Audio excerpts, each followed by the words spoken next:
The Secret of Gorsthorpe Grange, Arthur Conan Doyle. I am sure that nature never intended me to be a self-made man. There are times when I can hardly bring myself to realize that 20 years of my life was spent behind the counter of a grocer's shop in the East End of London, and that it was through such an avenue that I reached a wealthy independence and the possession of Gorsthorpe Grange. My habits are conservative, and my tastes refined and aristocratic. I have a soul which spurns the vulgar herd. Our family, the Diods, date back to a prehistoric era, as is to be inferred from the fact that their advent into British history is not commented on by any trustworthy historian. Some instinct tells me that the blood of a crusader runs in my veins. Even now, after the lapse of so many years, such exclamations as "by a lady" rise naturally to my lips, and I feel that, should circumstances require it, I am capable of rising in my stirrups and dealing an infidel a blow, say with a mace, which would considerably astonish him. Goresthorpe Grange is a feudal mansion, or so it was termed in the advertisement which originally brought it under my notice. Its right to this adjective had a most remarkable effect upon its price, and the advantages gained may possibly be more sentimental than real. Still, it is soothing to me to know that I have slits in my staircase through which I can discharge arrows, and there is a sense of power in the fact of possessing a complicated apparatus by means of which I am enabled to pour molten lead upon the head of the casual visitor. These things chime in with my peculiar humor, and I do not grudge to pay for them.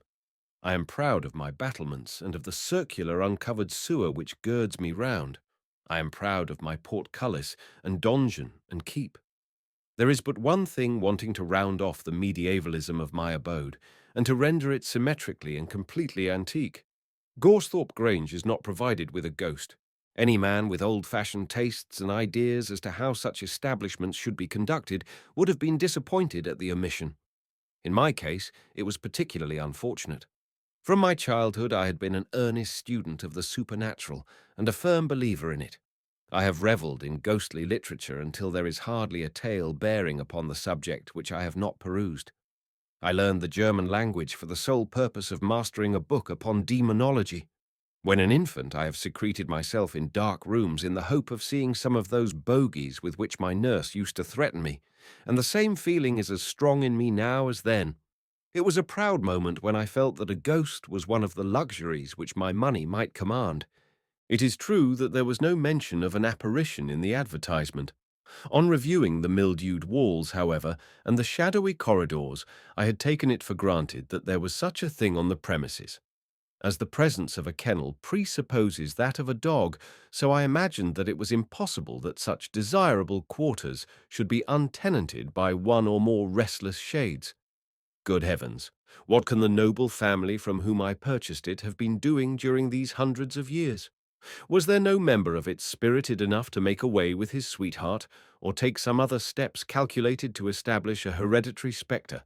Even now I can hardly write with patience upon the subject. For a long time I hoped against hope. Never did a rat squeak behind the wainscot or rain drip upon the attic floor without a wild thrill shooting through me as I thought that at last I had come upon traces of some unquiet soul. I felt no touch of fear upon these occasions. If it occurred in the night time, I would send Mrs. Diod, who is a strong-minded woman, to investigate the matter, while I covered up my head with the bedclothes and indulged in an ecstasy of expectation. Alas, the result was always the same. The suspicious sound would be traced to some cause so absurdly natural and commonplace that the most fervid imagination could not clothe it with any of the glamour of romance. I might have reconciled myself to this state of things had it not been for Jorrocks of Haverstock Farm. Jorrocks is a coarse, burly, matter-of-fact fellow whom I only happen to know through the accidental circumstance of his fields adjoining my domain. Yet this man, though utterly devoid of all appreciation of archaeological unities, is in possession of a well-authenticated and undeniable spectre. Its existence only dates back, I believe, to the reign of the second George, when a young lady cut her throat upon hearing of the death of her lover at the Battle of Dettingen. Still, even that gives the house an air of respectability, especially when coupled with bloodstains upon the floor. Jorrocks is densely unconscious of his good fortune, and his language, when he reverts to the apparition, is painful to listen to. He little dreams how I covet every one of those moans and nocturnal wails which he describes with unnecessary objurgation. Things are indeed coming to a pretty pass when democratic spectres are allowed to desert the landed proprietors and annul every social distinction by taking refuge in the houses of the great unrecognized. I have a large amount of perseverance. Nothing else could have raised me into my rightful sphere, considering the uncongenial atmosphere in which I spent the earlier part of my life. I felt now that a ghost must be secured, but how to set about securing one was more than either Mrs. D'Odd or myself was able to determine. My reading taught me that such phenomena are usually the outcome of crime. What crime was to be done then, and who was to do it? A wild idea entered my mind that Watkins, the house steward, might be prevailed upon, for a consideration, to immolate himself or someone else in the interests of the establishment. I put the matter to him in a half-jesting manner, but it did not seem to strike him in a favourable light. The other servants sympathized with him in his opinion. At least, I cannot account in any other way for their having left the house in a body the same afternoon. "My dear," Mrs. D'Odd remarked to me one day after dinner, as I sat moodily sipping a cup of sack, "I love the good old names. My dear, that odious ghost of Jorrocks has been gibbering again." "Let it gibber," I answered recklessly. Mrs. D'Odd struck a few chords on her virginal and looked thoughtfully into the fire. "I'll tell you what it is, Argentine," she said at last, using the pet name which we usually substituted for Silas. "We must have a ghost sent down from London." "How can you be so idiotic, Matilda?" I remarked severely. "Who could get us such a thing?" "My cousin, Jack Brockett, could," she answered confidently. Now, this cousin of Matilda's was rather a sore subject between us. He was a rakish, clever young fellow, who had tried his hand at many things, but wanted perseverance to succeed at any. He was, at that time, in chambers in London, professing to be a general agent, and really living, to a great extent, upon his wits. Matilda managed so that most of our business should pass through his hands, which certainly saved me a great deal of trouble, but I found that Jack's commission was generally considerably larger than all the other items of the bill put together. It was this fact which made me feel inclined to rebel against any further negotiations with the young gentleman. "Oh, yes, he could," insisted Mrs. D., seeing the look of disapprobation upon my face. "You remember how well he managed that business about the crest." "It was only a resuscitation of the old family coat of arms, my dear," I protested. Matilda smiled in an irritating manner. "There was a resuscitation of the family portraits too, dear," she remarked. "You must allow that Jack selected them very judiciously."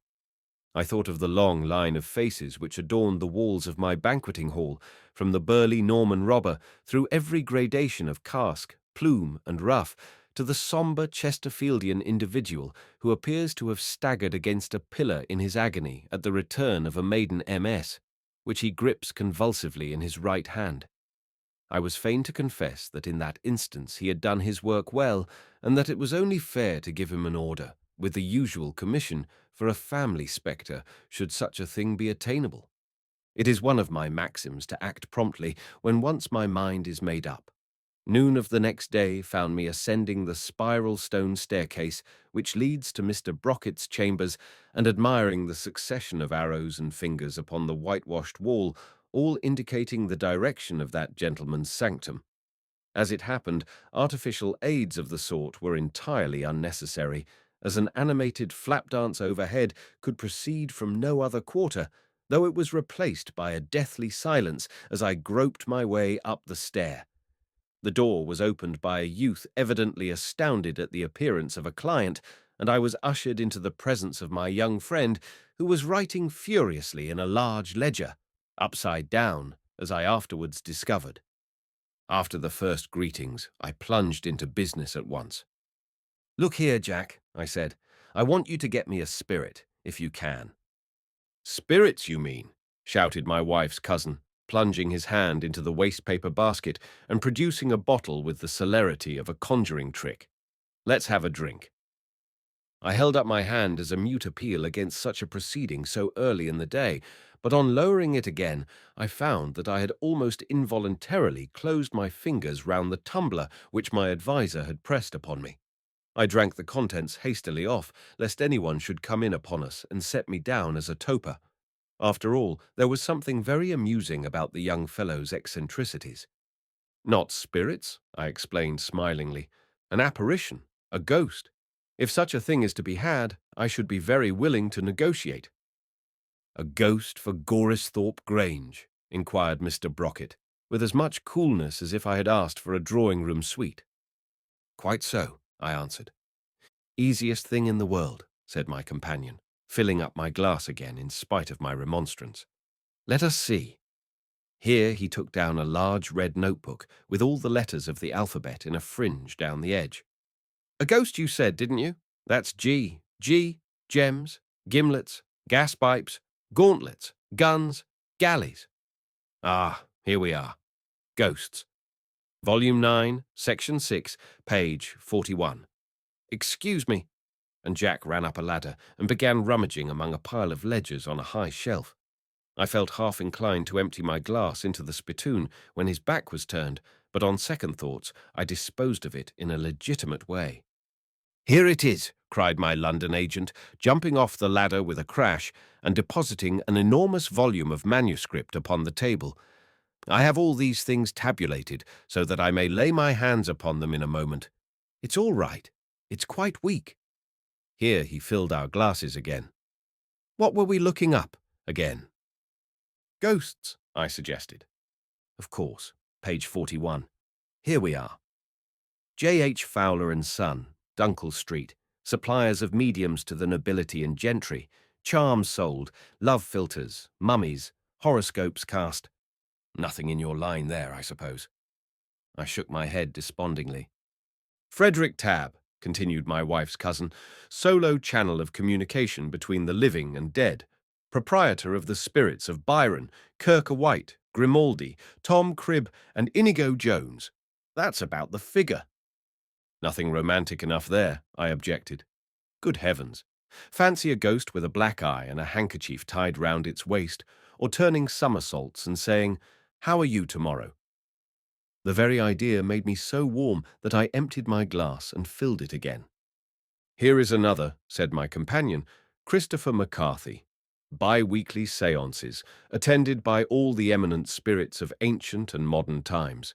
Nativities, charms, abracadabras, messages from the dead. He might be able to help us. However, I shall have a hunt round myself tomorrow and see some of these fellows. I know their haunts, and it's odd if I can't pick up something cheap. So there's an end of business, he concluded, hurling the ledger into the corner, and now we'll have something to drink. We had several things to drink, so many that my inventive faculties were dulled next morning, and I had some little difficulty in explaining to Mrs. Diod why it was that I hung my boots and spectacles upon a peg along with my other garments before retiring to rest.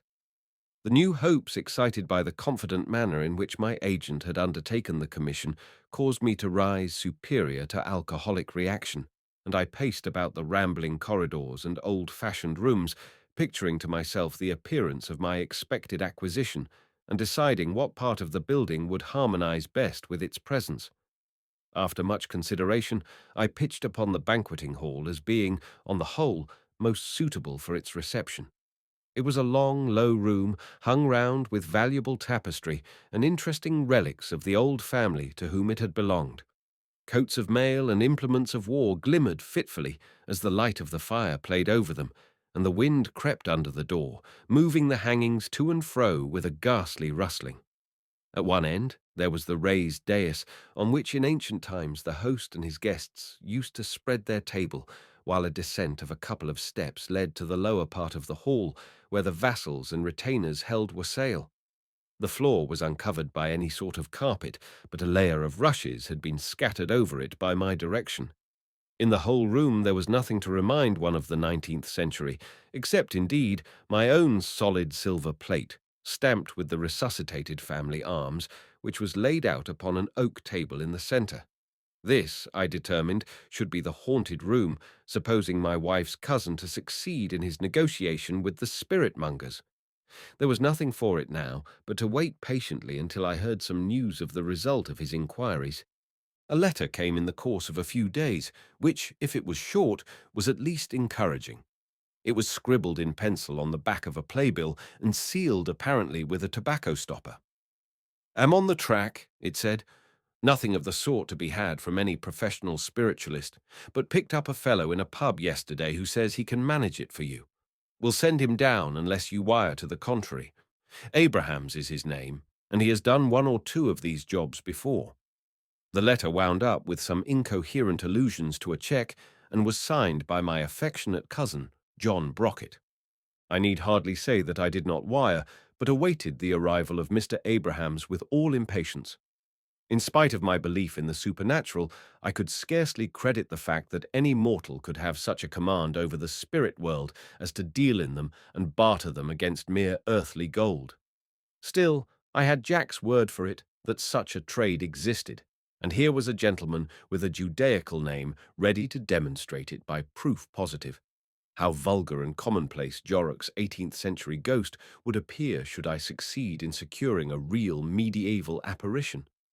I almost thought that one had been sent down in advance, for as I walked down the moat that night before retiring to rest, I came upon a dark figure engaged in surveying the machinery of my portcullis and drawbridge. His start of surprise, however, and the manner in which he hurried off into the darkness speedily convinced me of his earthly origin, and I put him down as some admirer of one of my female retainers mourning over the muddy Hellespont which divided him from his love. Whoever he may have been, he disappeared and did not return, though I loitered about for some time in the hope of catching a glimpse of him and exercising my feudal rights upon his person. Jack Brockett was as good as his word. The shades of another evening were beginning to darken round Gorsthorpe Grange, when a peal at the outer bell and the sound of a fly pulling up announced the arrival of Mr. Abrahams.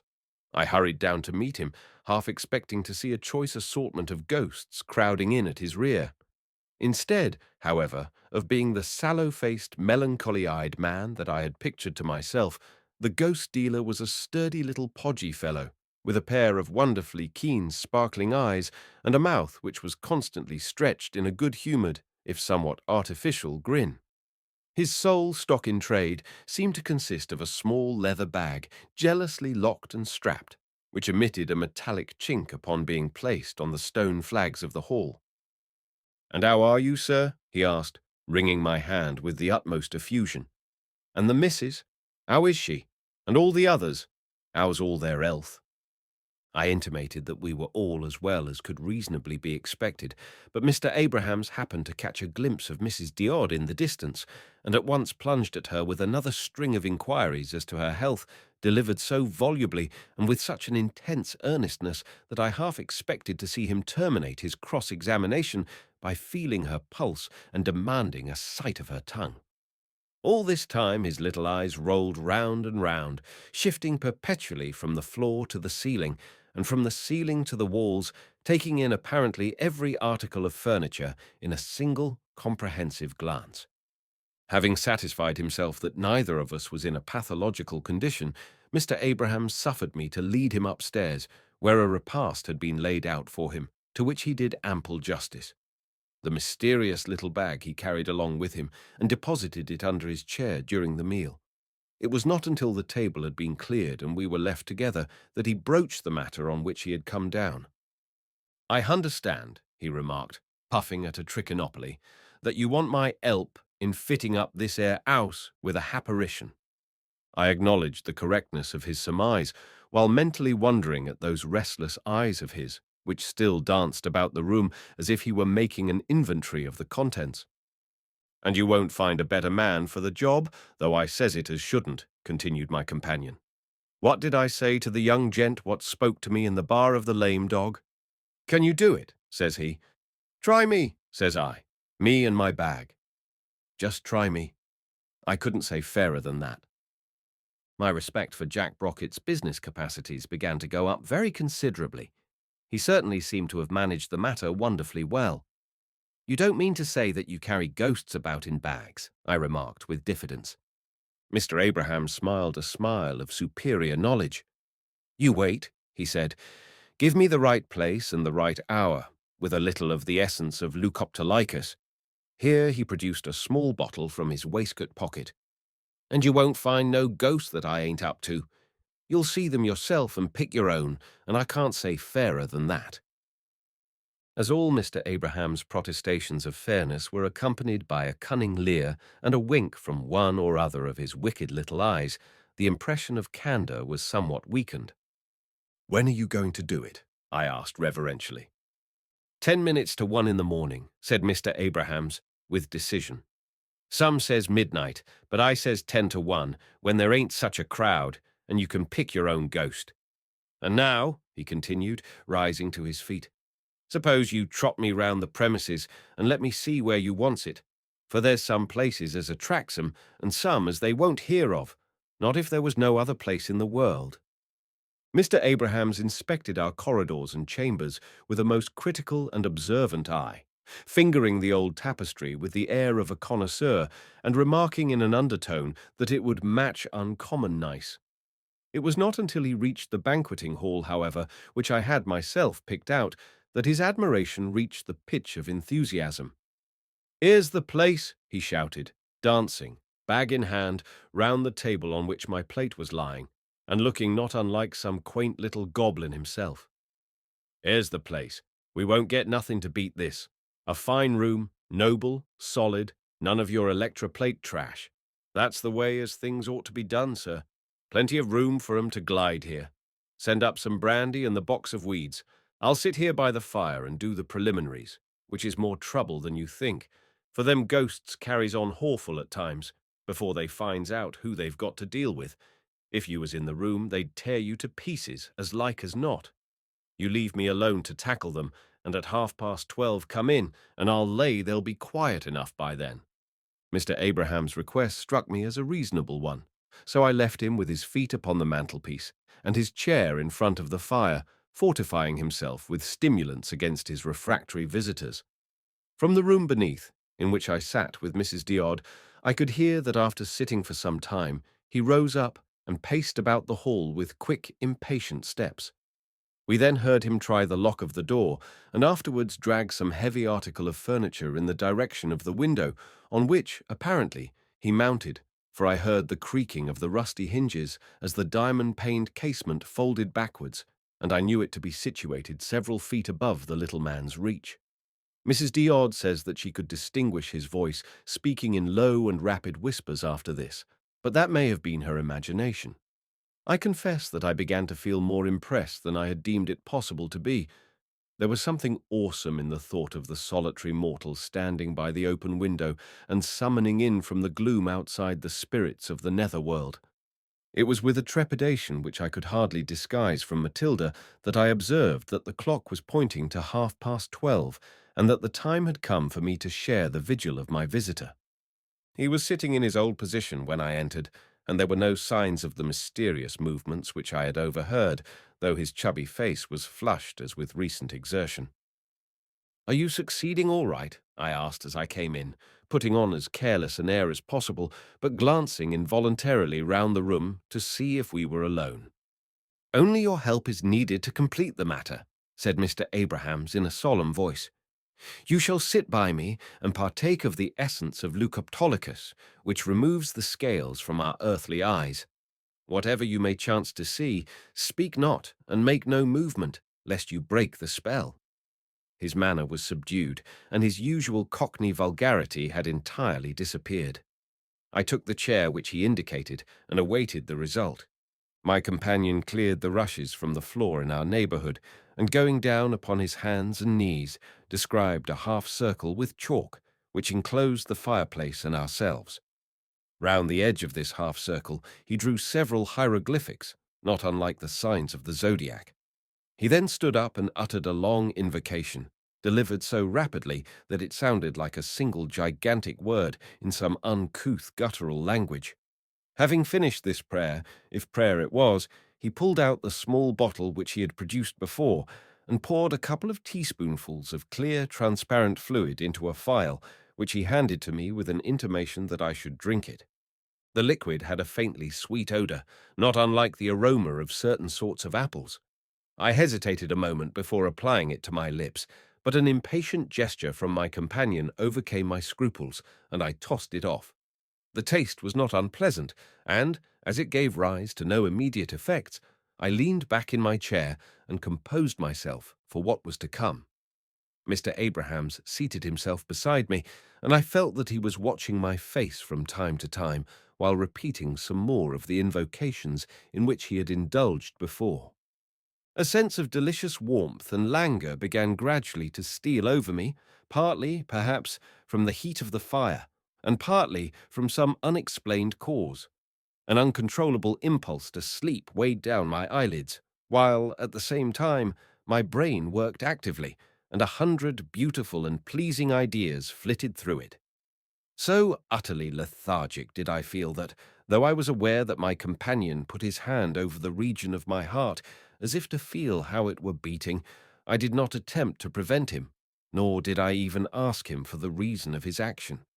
Everything in the room appeared to be reeling slowly round in a drowsy dance, of which I was the centre. The great elk's head at the far end wagged solemnly backward and forward, while the massive salvers on the tables performed cotillons with the claret cooler and the épergne. My head fell upon my breast from sheer heaviness, and I should have become unconscious had I not been recalled to myself by the opening of the door at the other end of the hall. This door led on to the raised dais, which, as I have mentioned, the heads of the house used to reserve for their own use. As it swung slowly back upon its hinges, I sat up in my chair, clutching at the arms, and staring with a horrified glare at the dark passage outside. Something was coming down it, something unformed and intangible, but still a something. Dim and shadowy, I saw it flit across the threshold, while a blast of ice-cold air swept down the room, which seemed to blow through me, chilling my very heart. I was aware of the mysterious presence, and then I heard it speak in a voice like the sighing of an east wind among pine trees on the banks of a desolate sea. It said, "I am the invisible non-entity. I have affinities and am subtle. I am electric, magnetic, and spiritualistic. I am the great ethereal sigh-heaver. I kill dogs. Mortal, wilt thou choose me?" I was about to speak, but the words seemed to be choked in my throat, and before I could get them out, the shadow flitted across the hall and vanished in the darkness at the other side, while a long-drawn melancholy sigh quivered through the apartment. I turned my eyes toward the door once more, and beheld, to my astonishment, a very small old woman, who hobbled along the corridor and into the hall. She passed backward and forward several times, and then, crouching down at the very edge of the circle upon the floor, she disclosed a face, the horrible malignity of which shall never be banished from my recollection. Every foul passion appeared to have left its mark upon that hideous countenance.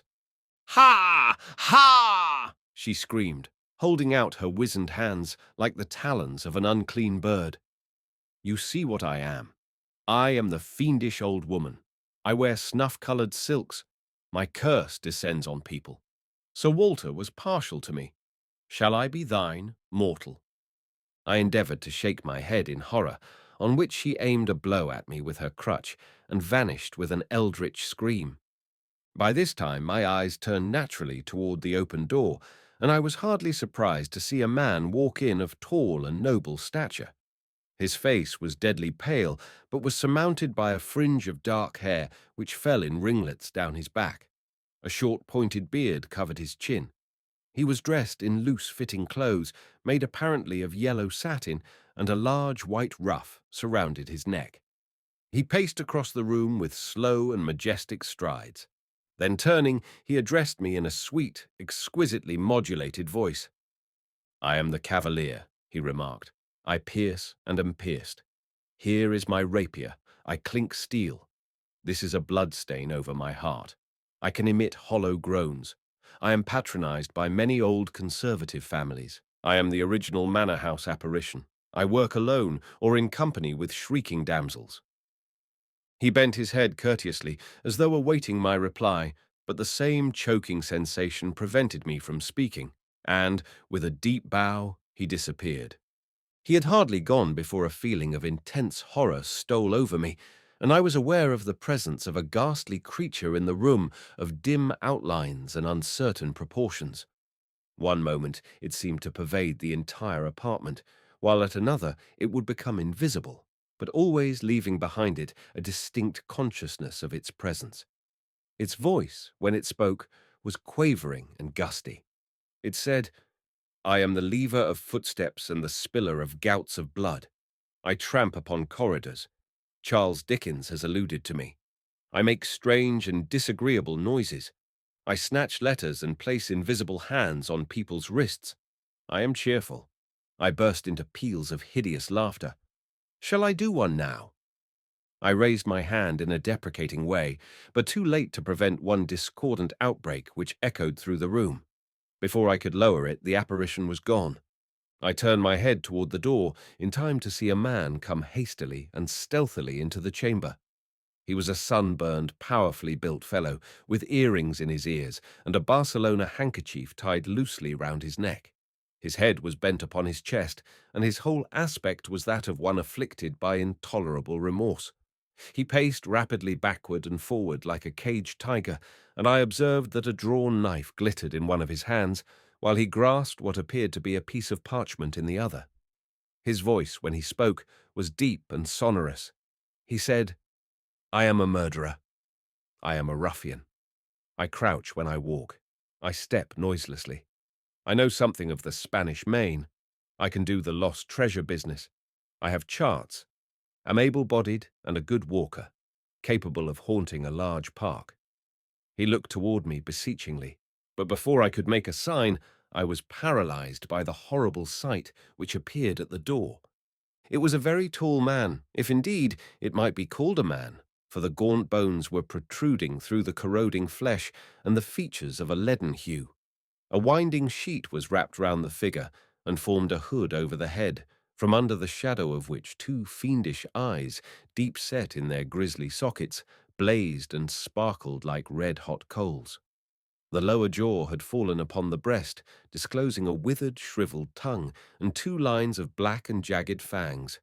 I shuddered and drew back as this fearful apparition advanced to the edge of the circle. "I am the American blood-curdler," it said, in a voice which seemed to come in a hollow murmur from the earth beneath it. "None other is genuine. I am the embodiment of Edgar Allan Poe. I am circumstantial and horrible. I am a low-caste spirit-subduing spectre. Observe my blood and my bones. I am grisly and nauseous. No depending on artificial aid. Work with grave clothes, a coffin lid, and a galvanic battery. Turn hair white in a night." The creature stretched out its fleshless arms to me, as if in entreaty, but I shook my head, and it vanished, leaving a low, sickening, repulsive odor behind it. I sank back in my chair, so overcome by terror and disgust that I would have very willingly resigned myself to dispensing with a ghost altogether, could I have been sure that this was the last of the hideous procession. A faint sound of trailing garments warned me that it was not so. I looked up and beheld a white figure emerging from the corridor into the right. As it stepped across the threshold, I saw that it was that of a young and beautiful woman dressed in the fashion of a bygone day. Her hands were clasped in front of her, and her pale, proud face bore traces of passion and of suffering. She crossed the hall with a gentle sound, like the rustling of autumn leaves, and then turning her lovely and unutterably sad eyes upon me, she said, "I am the plaintive and sentimental, the beautiful and ill-used. I have been forsaken and betrayed. I shriek in the night time and glide down passages. My antecedents are highly respectable and generally aristocratic. My tastes are aesthetic. Old oak furniture like this would do, with a few more coats of mail and plenty of tapestry. Will you not take me?" Her voice died away in a beautiful cadence as she concluded, and she held out her hands as in supplication. I am always sensitive to female influences. Besides, what would Jorrocks' ghost be to this? Could anything be in better taste? Would I not be exposing myself to the chance of injuring my nervous system by interviews with such creatures as my last visitor, unless I decided at once? She gave me a seraphic smile, as if she knew what was passing in my mind. That smile settled the matter. "She will do," I cried. "I choose this one." And as, in my enthusiasm, I took a step toward her, I passed over the magic circle which had girdled me round. "Argentine, we have been robbed." I had an indistinct consciousness of these words being spoken, or rather screamed, in my ear a great number of times without my being able to grasp their meaning. A violent throbbing in my head seemed to adapt itself to their rhythm, and I closed my eyes to the lullaby of robbed, robbed, robbed. A vigorous shake caused me to open them again, however, and the sight of Mrs. Diod in the scantiest of costumes and most furious of tempers was sufficiently impressive to recall all my scattered thoughts and make me realize that I was lying on my back on the floor, with my head among the ashes which had fallen from last night's fire, and a small glass phial in my hand. I staggered to my feet, but felt so weak and giddy that I was compelled to fall back into a chair. As my brain became clearer, stimulated by the exclamations of Matilda, I began gradually to recollect the events of the night. There was the door through which my supernatural visitors had filed. There was the circle of chalk with the hieroglyphics round the edge. There was the cigar box and brandy bottle which had been honoured by the attentions of Mr. Abrahams. But the seer himself, where was he? And what was this open window with a rope running out of it? And where, oh where, was the pride of Gorstorpe Grange, the glorious plate which was to have been the delectation of generations of Diods? And why was Mrs. D standing in the grey light of dawn, wringing her hands and repeating her monotonous refrain? It was only very gradually that my misty brain took these things in and grasped the connection between them. Reader, I have never seen Mr. Abrahams since. I have never seen the plate stamped with the resuscitated family crest.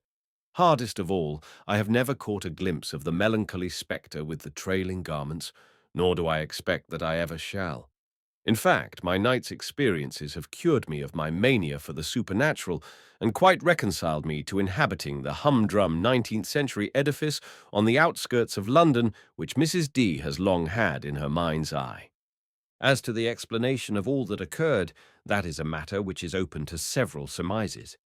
That Mr. Abrahams, the ghost hunter, was identical with Jemmy Wilson, alias the Nottingham Crackster, is considered more than probable at Scotland Yard, and certainly the description of that remarkable burglar tallied very well with the appearance of my visitor.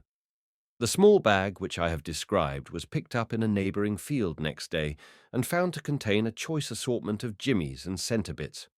Footmarks deeply imprinted in the mud on either side of the moat showed that an accomplice from below had received the sack of precious metals which had been let down through the open window. No doubt the pair of scoundrels, while looking round for a job, had overheard Jack Brocket's indiscreet inquiries and had promptly availed themselves of the tempting opening.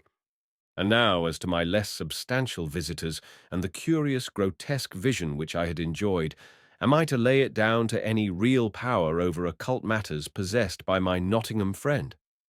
For a long time I was doubtful upon the point, and eventually endeavoured to solve it by consulting a well-known analyst and medical man, sending him the few drops of the so-called essence of Leucoptolicus which remained in my phial. I append the letter which I received from him, only too happy to have the opportunity of winding up my little narrative by the weighty words of a man of learning. Arundel Street. Dear Sir, your very singular case has interested me extremely. The bottle which you sent contained a strong solution of chloral, and the quantity which you describe yourself as having swallowed must have amounted to at least 80 grains of the pure hydrate. This would, of course, have reduced you to a partial state of insensibility, gradually going on to complete coma. In this semi-unconscious state of chloralism, it is not unusual for circumstantial and bizarre visions to present themselves, more especially to individuals unaccustomed to the use of the drug. You tell me in your note that your mind was saturated with ghostly literature, and that you had long taken a morbid interest in classifying and recalling the various forms in which apparitions have been said to appear. You must also remember that you were expecting to see something of that very nature, and that your nervous system was worked up to an unnatural state of tension. Under the circumstances, I think that, far from the sequel being an astonishing one, it would have been very surprising indeed to anyone versed in narcotics had you not experienced some such effects. I remain, dear sir, sincerely yours, T.E. Stuber, M.D., Argentine Diod, Esquire, The Elms, Brixton.